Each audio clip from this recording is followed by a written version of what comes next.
So I've been doing a keto diet for like 2 weeks now, and I've never actually done a diet that constricts me so much.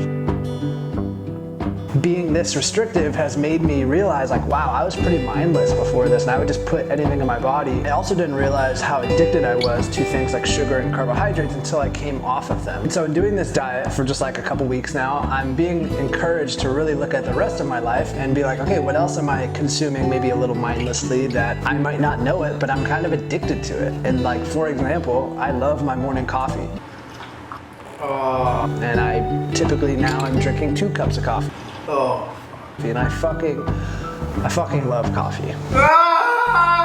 And I heard Michael Pollan on Joe Rogan's podcast talk about this. He said, well, you're never going to understand your relationship to caffeine until you get off it. And it was really hard. It was one of the hardest things I've done. Really? And I'm like, fuck, that's very true, because I've gotten off of caffeine before and it's very difficult. And I always, every time I get off of coffee, I realize, like, wow, I can't believe I was addicted to that strength of a drug. Like, caffeine is so strong. But yeah, I love my coffee, and it helps me get my work done, and it helps me stay alert and focused. But I also love my late afternoon, evening joint. I love to smoke a little joint at night, just a couple hits, and it chills me out and relaxes me.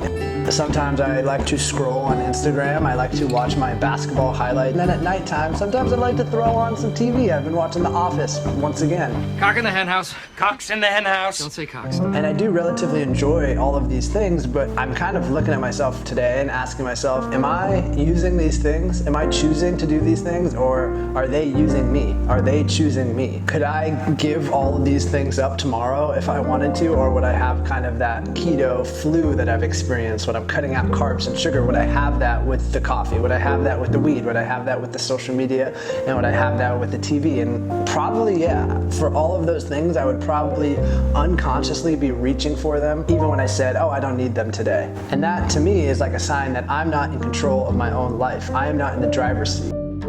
The reason this is important for me to kind of think about is I so value the concept of autonomy and freedom. And if I'm not free to do what I please day to day, if I'm not free to choose how I interface with the world, then like, what am I doing? If I'm always trying to change or shift the mindset that I'm in, isn't that kind of just like reinstilling the idea that the mindset I have is wrong and that it needs fixing? Isn't that kind of just reaffirming to some part of myself that whatever you're feeling right now, Max, is not okay and we need to change it? And it's like this control, evasive, escapism mindset that makes me want to look at myself in the mirror and ask myself, like, am I really free right now? And so I want to ask myself, like, okay, what is the opposite of this? Oh no, I'm feeling this, so I need to fix it or change it or shift it. What is the opposite of that? And it reminds me of this fucking beautiful quote by Naval Ravikant. Gotta get my phone to read this quote. He says that happiness is there when you remove the sense that something is missing in your life. And I feel like that is the opposite. That is the opposite of escapism. That is the opposite of running away from everything. Happiness is what's there when you remove the sense that something is missing. So just like the concept of that seems like a good place to start, that by simply removing the sense that something is missing or that something needs to change, that is the very fertile ground where happiness seems like it is able to grow. What is the opposite of constantly trying to change your mindset and fix it? It would be to simply feel everything. It would be to sit with everything.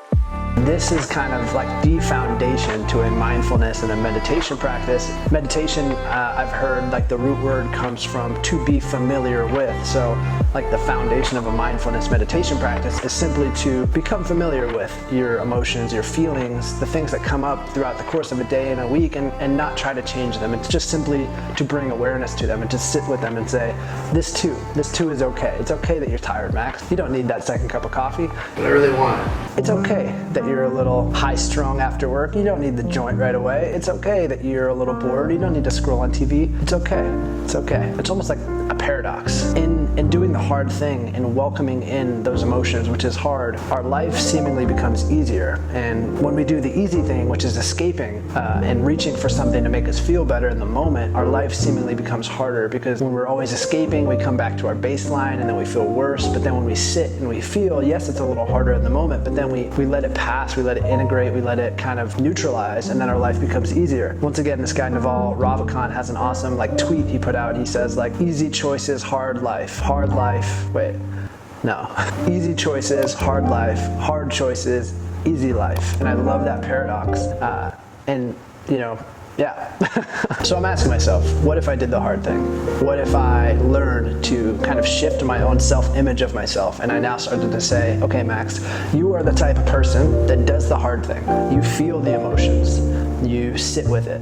You allow it to be here, and you don't try to change it. You don't run away from it. You don't numb it. You just feel it. What if I was actively transforming my life through a process of accepting? In a culture where addiction is like basically the norm, what if I found comfort in lying outside of that norm? And those are the questions I'm asking myself today. And if you found me on The Planet and YouTube, maybe this resonates with you. Say what up in the comments. That's all I got for today's riff.